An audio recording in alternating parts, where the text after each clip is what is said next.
Hello दोस्तों, कैसे आप सब लोग। उम्मीद है आप सब बहुत अच्छे होंगे और आप लोगों की तैयारी भी अच्छी चल रही होगी।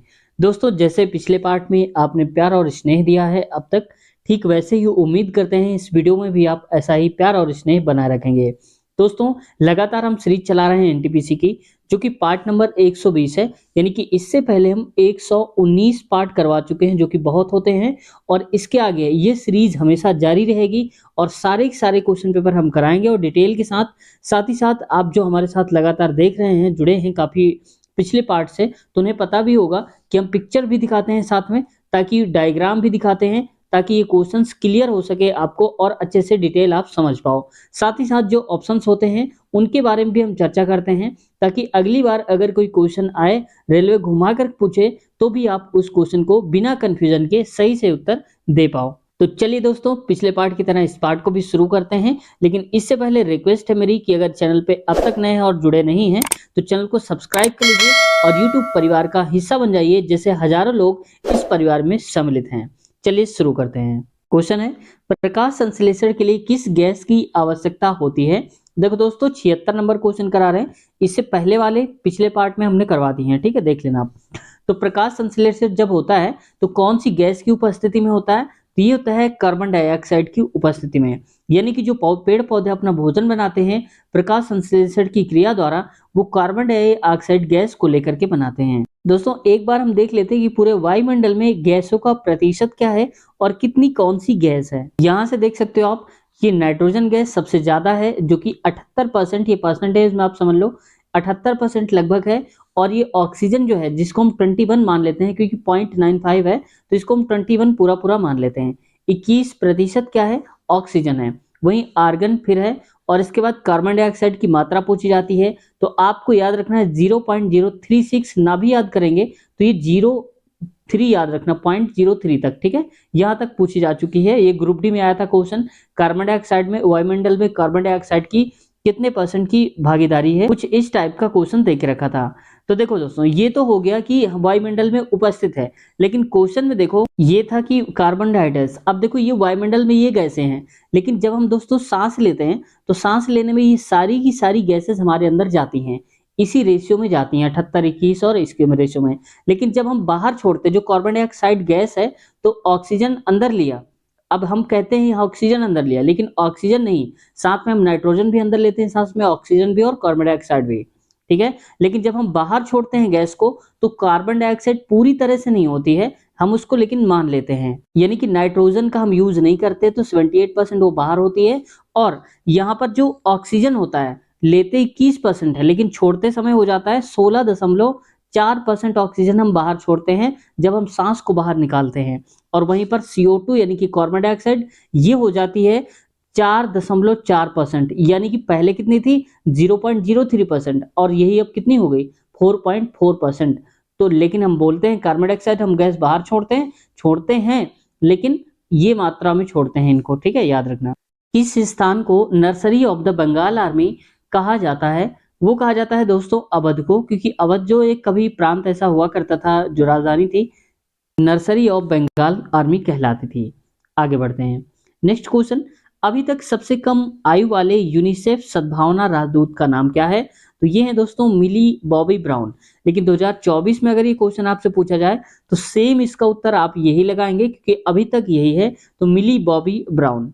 यूनिसेफ का फुल फॉर्म होता है United Nations international children emergency fund, यानी कि यूनिसेफ।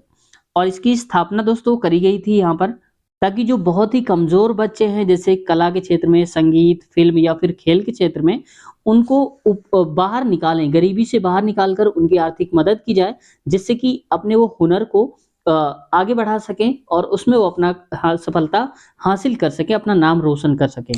और अगर हम बात करें दोस्तों कि इसका मुख्यालय कहाँ है, तो न्यूयॉर्क में है, जो कि संयुक्त राज्य अमेरिका में पड़ता है यूनिसेफ का मुख्यालय। और इंडिया में अगर हम बात करें कि इसके ब्रांड एम्बेसडर कौन है यूनिसेफ के, तो वो है करीना कपूर, जो कि बनाई गई थी 4 मई 2024 को। इनको बनाया गया था ब्रांड एम्बेसडर यूनिसेफ का, जो कि करीना कपूर खान है। अगला क्वेश्चन है, देखो इस प्रकार से दिया है, और क्वेश्चन मार्क जहां पर है, यहां पर फिल करना है क्या आएगा। तो पहले पैटर्न को समझते हैं क्या बोला गया है। तो देखो 4 और 9 अगर हम करते हैं तो 4 निन्या हो जाएगा 36 और इसमें 8 आप जोड़ दो। 36 प्लस का 8 कितना होता है 44। तो देखो 44 दे के रखा है। अगला भी हम वेरीफाई करते हैं तो 3 गुणे 7 करेंगे तो 7 त्रिक 21 प्लस का 6 जोड़ेंगे तो 6 और 21 6 हो जाएगा 27। तो यहाँ देखो 27 लिखा हुआ है। अब यहाँ पर ठीक इसी पैटर्न को फॉलो करना है तो 8 गुणे 2 हो जाएगा 16 और ये जोड़ दीजिए प्लस का 4 तो 16 4 होता है टोटल 20 होता है। तो देखो यहाँ पर 20 सही हो जाएगा। देखते हैं ऑप्शन में कहाँ पर है। तो तीसरा वाला करेक्ट आंसर है 20 सही उत्तर। भारत में किस राज्य में उर्वरक की सबसे अधिक खपत होती है प्रति हेक्टेयर किलोग्राम में बात करें तो ये होती दोस्तों सबसे ज्यादा पंजाब में। ऑप्शन दूसरा सही उत्तर हो जाएगा।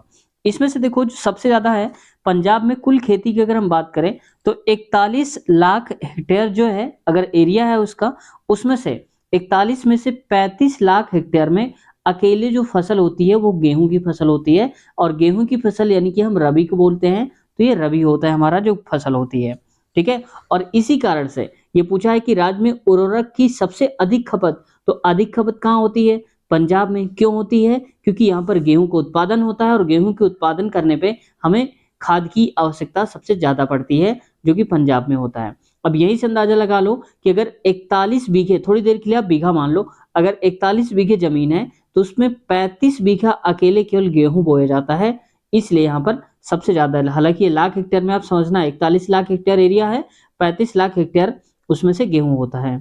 फ्लैग कोड ऑफ इंडिया 2002 के अनुसार भारतीय ध्वज की स्थिति क्या होनी चाहिए जब वह एक सीधी रेखा में अन्य देशों के झंडे के साथ प्रदर्शित हो।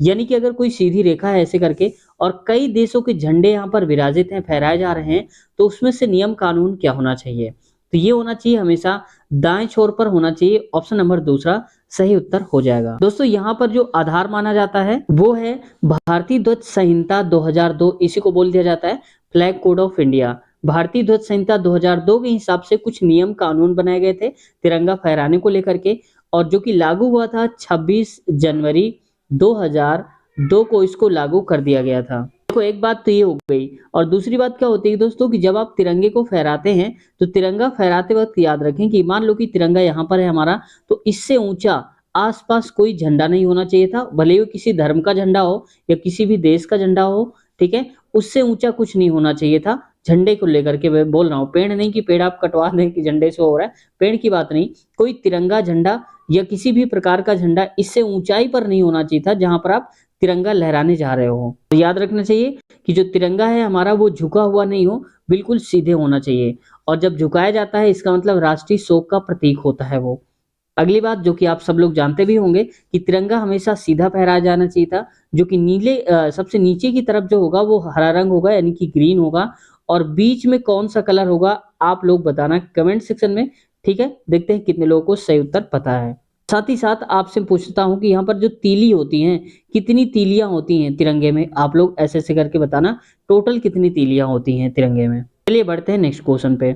अगला है हमारा 1920 के दशक में झांसी में सतार नदी के पास प्रसिद्ध क्रांतिकारी ने पंडित हरिशंकर ब्रह्मचारी उपनाम का इस्तेमाल करते हुए शिविर स्थापित किया गया था।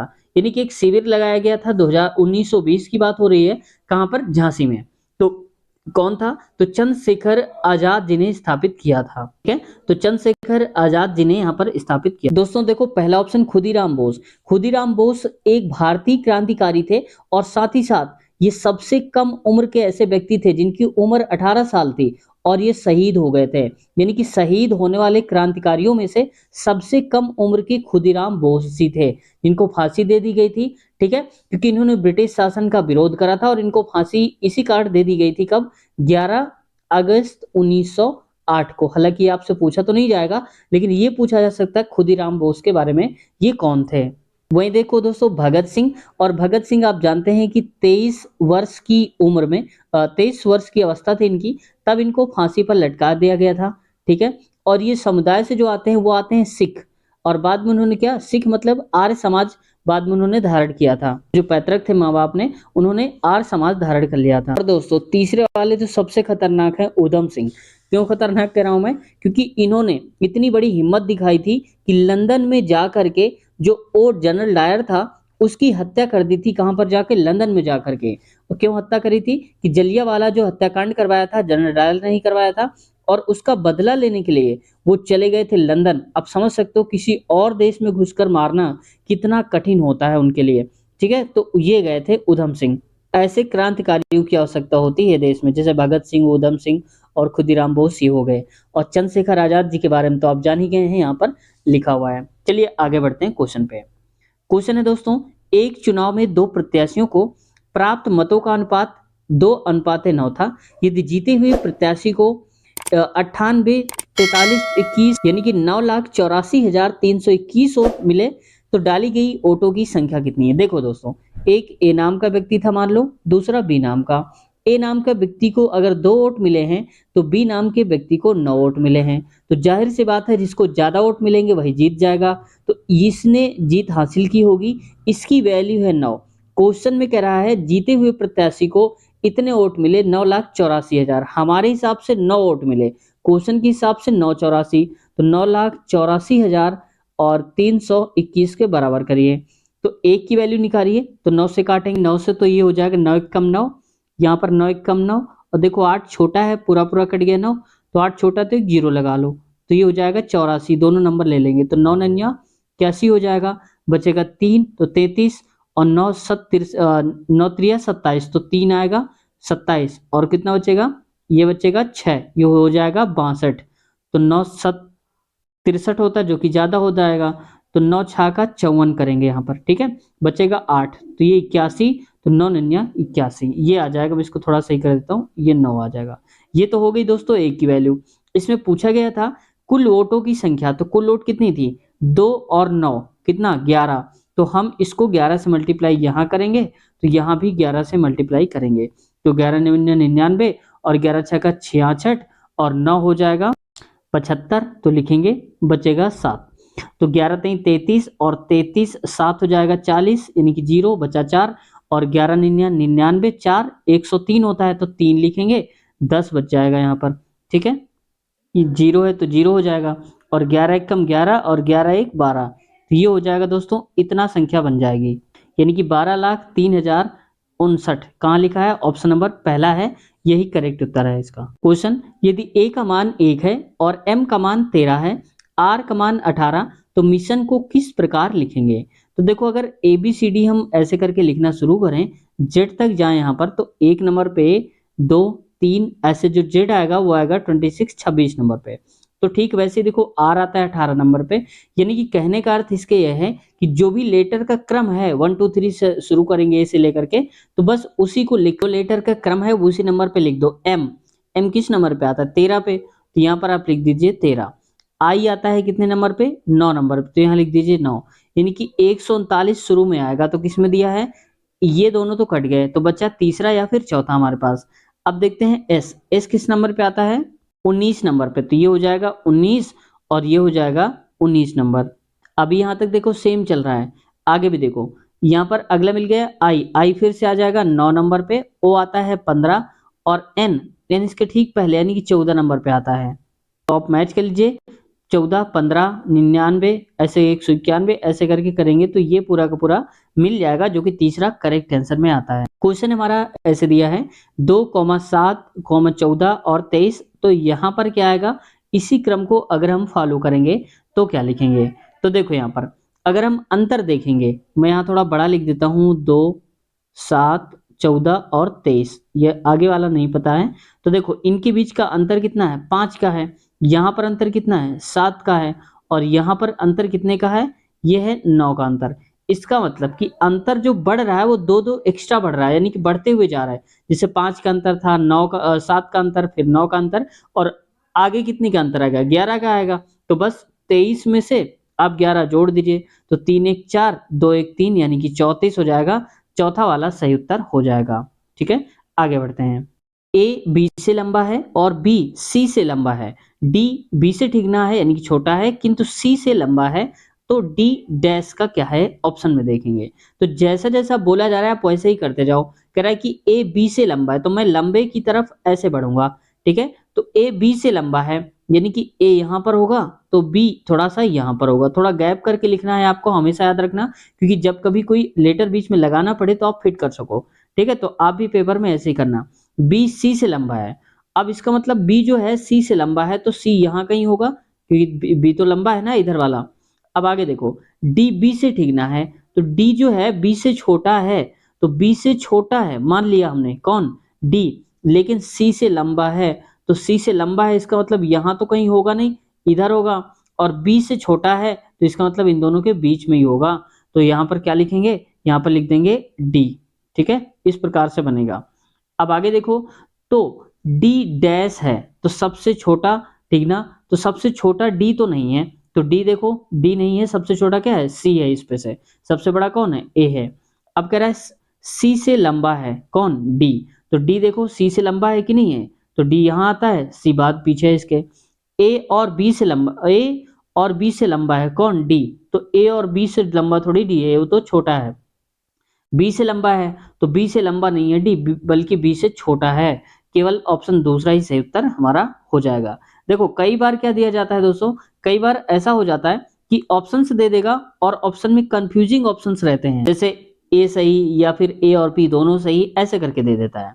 आगे वेन आरेख का चयन करें जो वर्गों के दिए गए समूहों के बीच संबंधों को सबसे सही तरीके से दर्शाता है, जैसे नाटी महिलाएं, सफेद बालों वाले लोग और भारतीय।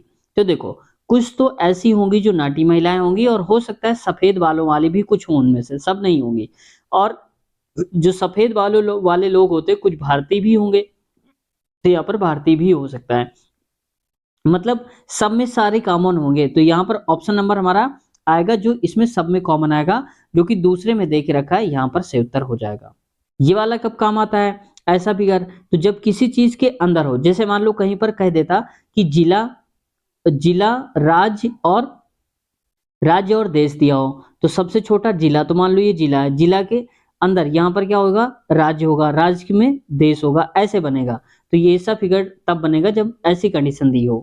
क्वेश्चन है, बाईं ओर से दाईं ओर अंग्रेजी वर्णमाला को पढ़ते हुए 14वें वर्ड के दाईं ओर 5वां वर्ड कौन सा है। तो पहली बात तो ABCD अगर हम इस प्रकार से लिखेंगे, ABCD ऐसे डॉट डॉट करके जेड तक लिखेंगे, तो 1 नंबर 2 नंबर ऐसे करके नंबर डालेंगे। तो ये बाएं से हम दाएं की तरफ ऐसे जा रहे हैं। तो कह रहा है 14वां वर्ड जो होगा हमारा, मान लो कि 14वां नंबर का यहाँ पर लेटर मिलेगा, उसके दाईं ओर 5वां, तो यानी कि दाईं ओर किधर होगा और आगे की तरफ, तो 14 + 5 यानी कि 19, कुल मिला के कहना चाहता है 19वें नंबर पे कौन सा लेटर आता है। तो ABCD जब आप लिखेंगे तो 19वें नंबर पे आता है क्या, S आता है, और T आता है 20 नंबर पे। तो ऑप्शन नंबर तीसरा सही हो जाएगा, S वाला। अगला है, कुछ इस प्रकार का सीरीज दिया है और आगे वाला बताना है। तो चलिए कोशिश करते हैं। तो देखो 3 का अगर हम यहाँ पर ये कहें कि 3 का गुणा 9 बार में करवा दें, तो 27 में यहाँ लिख देता हूँ थोड़ा बड़ा, 3 27 और 243 है, यहाँ पर 243 और आगे कुछ और जो भी आएगा। तो यहाँ पर देखो 3 का गुणा अगर मैं कराता हूँ 9 से तो आ जाएगा 27, वहीं 27 का गुणा 9 से कराते हैं तो 9 7 63, 3 9 दूनी 18, 6 24 यानी कि 243, बिल्कुल सही जा रहा है। यानी कि हम हर बार नंबर का 9 से गुणा करा रहे हैं तो इसका भी 9 गुना आगे लिख देंगे, तो 243 गुणे में 9, 9 3 27। अब हमें पूरा सॉल्व नहीं करना है, ऑप्शन में भी देखना है, लास्ट में 7 आएगा ये तो फिक्स है, तो केवल यही ऑप्शन है दूसरा जिसमें लास्ट में 7 दिया है। तो ऐसे स्मार्ट तरीके से आपको सॉल्व करना है, ठीक है। मैं समझा रहा हूं इसलिए मैं पूरा बता रहा हूं। तो 9 3 27, 2 बचा, 4 नहीं 36 और 2 38, 60 हो जाएगा, 9 दूनी 18 और 3 21 यानी कि 21 87, ऑप्शन दूसरा करेक्ट आंसर हो जाएगा हमारा। आगे बढ़ते हैं। क्वेश्चन दिया है और इसमें प्रश्न है कि क्या शिक्षण संस्थानों में छात्र संघों के लिए चुनाव होने चाहिए, यानी कि जो आप देखते हैं छात्र संघ के चुनाव होते हैं कॉलेजों में, वो क्या होने चाहिए, को प्रश्न पूछा है। तर्क क्या दे रहा है कि भाई होना चाहिए कि नहीं होना चाहिए। हाँ, चुनाव कराना महत्वपूर्ण है ताकि प्राधिकारियों द्वारा छात्रों के अधिकारों और शिकायतों को सुना जा सके। बिल्कुल सही है, क्योंकि अगर छात्र संघ नहीं होगा वहां पर तो उनकी मनमानी चलेगी और वो लोग बच्चों को परेशान करेंगे, उनकी आवाज दबा दी जाएगी, तो उनकी आवाज उठाने के लिए छात्र संघ होना जरूरी है। तो भाई पहला तर्क तो ठीक ठाक बोल रहा है। दूसरा क्या कह रहा है, नहीं, नहीं का मतलब है कि चुनाव नहीं होने चाहिए। क्यों? यह शैक्षणिक वातावरण को बाधित करता है, यानी कि पढ़ाई लिखाई को ये थोड़ा सा डिस्टर्ब करता है, और इससे संस्थानों में अराजकता और हिंसा फैलती है, यानी कि लड़ाई दंगे होते हैं इसकी वजह से, जो किसी भी समस्या का समाधान नहीं करता। यानी कि अगर आप लड़ाई दंगा कर रहे हैं, तोड़फोड़ कर रहे हैं स्कूल में, तो समस्या का समाधान नहीं निकलेगा, बल्कि और अधिक विवादों को जन्म देता है, यानी कि जिससे और भी बड़े बड़े विवाद खड़े हो जाएंगे, समाधान कुछ नहीं निकलेगा। तो ये बात भी सही है भाई कि अगर हम नहीं कराएंगे तो इससे क्या होगा, हम अराजकता और हिंसा जो फैलती है, लड़ाई दंगे होते हैं, वो कम हो जाएंगे। ये बात तो सही है। तो देखो, ऐसा बहुत कम ही होता है कि जिसमें हाँ भी सही हो और ना भी सही हो, तो ये इसमें दोनों सही हैं, हाँ और ना। तो ऑप्शन नंबर कौन सा हो जाएगा, पहला वाला करेक्ट आंसर हमारा हो जाएगा। क्वेश्चन है, यदि कूट भाषा में लास्ट को 1 2 3 4 और बुक को 5 6 6 7 लिखा जाता है, यानी कि डबल ओ आ गया है तो 6 6 लिख दिया है, तो उस भाषा में टोस्ट को कैसे लिखा जाएगा? तो पहले तो देखो, टी टी को क्या लिखा गया है, 4, तो यहाँ पर मैं लिख देता हूँ TOAST, टोस्ट लिखा है। अब देखो टी को क्या लिखा गया, लास्ट वाला है तो 4, तो यहाँ पर आएगा 4। ओ है, ओ में देखो यहाँ पर डबल ओ है तो 5 6 6 है, तो 6 आ जाएगा क्योंकि ओ की वैल्यू है 6। अब देखो यहाँ पर 46 केवल ऑप्शन दूसरा और तीसरा में दे के रखा है, ठीक है। अब आगे देखते हैं ए वाला। तो ए वाला दोस्तों देखो 2 दिया है, तो यहाँ पर आ जाएगा तो, यानी कि 462 स्टार्टिंग में कहाँ लिखा है, तो केवल ऑप्शन इसी में लिखा है 462, ठीक है। इसमें 463 लिखा है, बाकी किसी में नहीं है, तो बस यही सही उत्तर हमारा दूसरा हो जाएगा, ठीक है। मैं आपको समझा रहा हूँ इसलिए मैं पूरा बता दे रहा हूँ। एस देखो, एस किस नंबर पे है, तीसरे नंबर पे, क्योंकि यहाँ से देखो तीसरा, तो ये तो हो जाएगा 3। टी किस नंबर पे है, टी है 4 नंबर पे, तो ये आ जाएगा 4, ठीक है। तो यानी कि 46 234 हो जाएगा। ऑप्शन नंबर दूसरा करेक्ट आंसर है। अगला देखो, नेक्स्ट, वह विकल्प चुने जो तीसरे शब्द से उसी प्रकार संबंधित है जैसे दूसरा शब्द पहले वाले से संबंधित है। थोड़ा और इसको जूम करते हैं, ऐसे देखते हैं। यहां पर देखो, हाथ अंगूठा संबंध है, वैसे पेन का संबंध किससे होगा, तो पेन देखो, जैसे हाथ के अंदर क्या होता है, अंगूठा उसी का एक हिस्सा है, वैसे पेन का एक हिस्सा क्या है, निब है, ठीक है। कागज तो अलग पार्ट हो गया, होल्डर उंगली अलग हो गया, तो ये पेन है, तो ऑप्शन नंबर निब है, माफ कीजिएगा, तो पेन का हिस्सा निब हो जाएगा, ऑप्शन चौथा करेक्ट आंसर है। आगे बढ़ते हैं। आगे दी गई सीरीज में कितने 3 ऐसे हैं जिनके तुरंत बाद 9 और तुरंत पहले 8 है, यानी कि 3 कहाँ है जिसके तुरंत बाद में 9 और उसके पहले 8 होना चाहिए, यानी कि कुल मिला के हमें 839 नंबर ढूंढना है। जितने 839 मिल जाएंगे हम उसको एक मानेंगे। समझ गए आप? चलिए देखते हैं 839 कहाँ पर है। तो एक तो 839 हमें ये मिल जाएगा, ये वाला। दूसरा 839 मिलेगा, यहाँ पर लिखा है 839। आगे देखते हैं, कहीं पर 839 लिखा है क्या है, तो एक ये लिखा है यहाँ पर, और आगे कहीं पर देखते हैं अगर मिल जाएगा कोई तो इसमें से देखो, ये 8 तो है लेकिन 39 नहीं है, तो 839 नहीं बन पाएगा, आगे कोई भी नहीं हो पाएगा। तो कितने मिले हमें, केवल 3, 1 2 और 3 मिल पाए, तो ऑप्शन नंबर चौथा सही हो जाएगा जिसमें 3 दे के रखा है, ठीक है। आगे बढ़ते हैं। किसी कोड भाषा में फॉरवर्ड को 1 2 3 4 5 ऐसे करके लिखा जाता है और वाटर को 4 5 7 8 3 करके लिखा जाता है, तो उस भाषा में रिटार्ड को कैसे लिखा जाएगा? तो चलिए देखते हैं कैसे लिखा जाएगा। तो रिटार्ड लिखा है दोस्तों, तो मैं इसको थोड़ा सा बड़ा लिख देता हूँ, रिटार्ड, ताकि आसानी हो जाए आप लोगों को पढ़ने में। तो आर, आर कहाँ पर है, तो देखो आर लास्ट सेकंड है, लास्ट सेकंड में क्या है 3, तो इसका मतलब हो गया ये 3। ई, ई की वैल्यू ये देखो 8, तो यहाँ पर आ जाएगा 8। वहीं पर टी, टी कहाँ पर है ढूंढो, तो ये टी है देखो, लास्ट से तीसरे में और आगे से भी तीसरे में, तो 7 आएगा, तो इसकी वैल्यू हो गई 7, यानी कि 387। अब देखो जरा सा 387 है कहाँ ऑप्शन में, तो पहले ऑप्शन में है और तीसरे ऑप्शन में है, तो हमें आगे भी ढूंढना पड़ेगा ए की वैल्यू। तो ए कहाँ पर है, यहाँ से देखो पीछे से तीसरा नंबर, तो पीछे से तीसरा क्या है 5 है, तो ये हो जाएगा 5, यानी कि 3875 लिखा है जहां पर, तो ऑप्शन नंबर यही है जिसपे 3875 है। और इसमें भी देखो लिखा है, देखा कितना चालाकी से देते हैं आंसर। तो यहाँ पर देखो आगे भी देख लेते हैं, आर, आर कौन से नंबर पे आता है, दूसरे, यानी कि 3 हो जाएगा, और डी आता है 6, तो टोटल बनेगा 38 75 36। तो 38 75 36 कहां पर है, ऑप्शन नंबर तीसरे पे लिखा है 38, 75, 36।